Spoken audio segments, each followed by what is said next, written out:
Thanks, Corla. Minister, as you're aware, some of the most successful developments in renewable energy have come in countries which have made a decision to end their connection with nuclear power.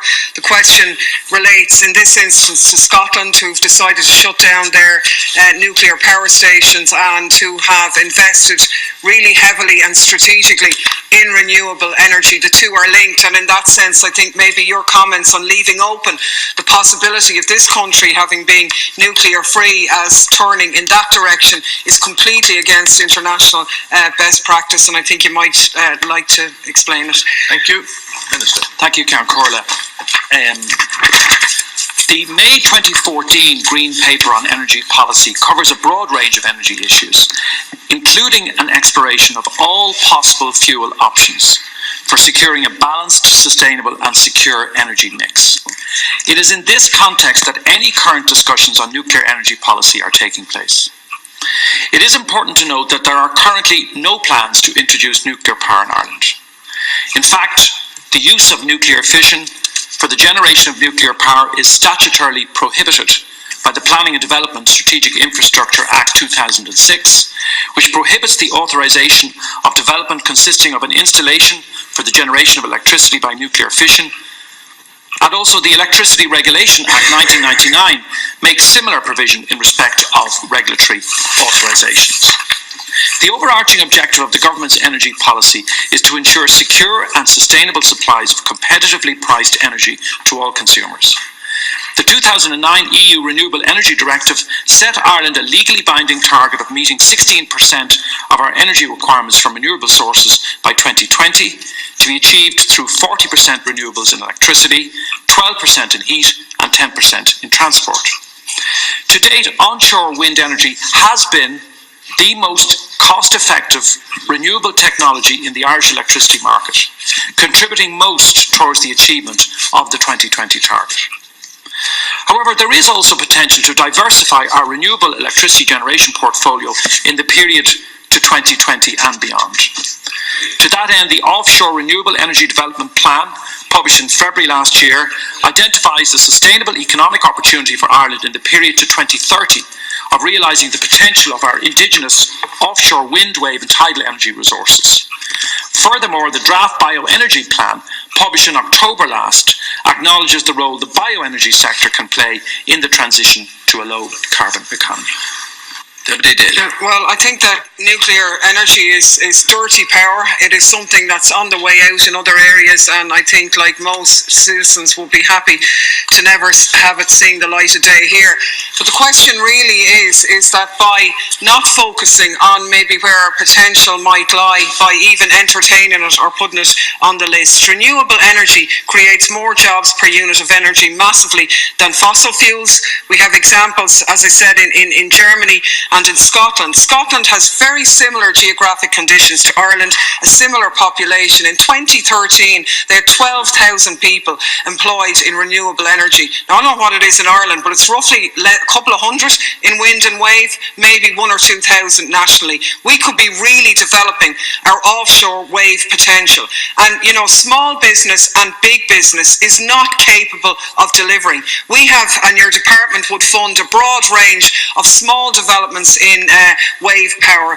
They're at the technical readiness level. They're all scoring 1 or 2 or maybe 3 on a 9-point scale. Small operators can't take it to the stage where this type of protocol could be developed, even though the potential may be there. So we need to do something a lot bigger than maybe we've considered before now. Minister. Well, that's the point of the consultation process that we're engaged in. And that's the point of our having the debate and the discussions here in this House and elsewhere on what we need to do in terms of addressing these huge challenges for the future. I mean, I don't disagree with much of what's been said in relation to the huge potential of renewables, production of energy through renewables. And the Deputy is absolutely right in that regard, but it wouldn't be true to say that we're way, way behind the pack. In fact, we have actually made considerable strides in this country. I'll be in Scotland quite soon to have a look at what they're doing and to discuss aspects of this area with my colleagues there. But the issue just to deal with the issue of nuclear again briefly. I mean, I have a view, and deputies can disagree with me if they wish. I have a view that if you're having a serious debate about energy, if you're just saying, right, let's give ourselves a few months to look at this in the round, all of the issues that are raised by all the deputies in this House on the table, as it were, and have a really, a clear-headed debate, you can't start by excluding one source and saying that's gone, that's out of the equation, and we'll just move here. That's the basis upon which I said, and I hold to the view, that we should have a comprehensive debate, a comprehensive assessment, and then make our decisions in the summer and publish in September. The point is that we have an advantage coming a little bit late, that we can start by taking what is already international best practice. And I think what's happened in Germany, 25% of energy from renewable sources, locally controlled in many instances, hundreds of thousands of jobs connected with it. And the point I'm making is we in Ireland are probably unique in a global sense, potentially, in terms of our wave energy. Now, there are about 10 firms that various government departments are funding on this. They need, in my opinion, to be brought under government control, buy them out, buy the intellectual property rights, employ the people to develop the ideas to the next stage on the model, because these require millions of euros for development. That's why you have companies like even big Palamas, Wavebob, Ocean Link, Aquamarine, all these companies have gone into receivership.